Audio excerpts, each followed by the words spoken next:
شروع اللہ کا نام لے کر جو بڑا مہربان نہایت رحم والا ہے۔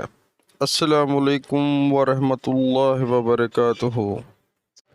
ایک دن رسول اللہ صلی اللہ علیہ وآلہ وسلم ہمارے پاس دوپہر کے وقت تشریف لائے تو آپ صلی اللہ علیہ وآلہ وسلم کے لیے وضو کا پانی حاضر کیا گیا، جس سے آپ صلی اللہ علیہ وآلہ وسلم نے وضو فرمایا۔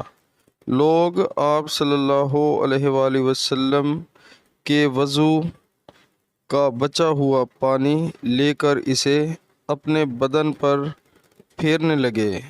آپ صلی اللہ علیہ وآلہ وسلم نے ظہر کی 2 رکعتیں ادا کیں اور عصر کی بھی 2 رکعتیں، اور آپ صلی اللہ علیہ وآلہ وسلم کے سامنے آڑ کے لیے ایک نیزہ تھا۔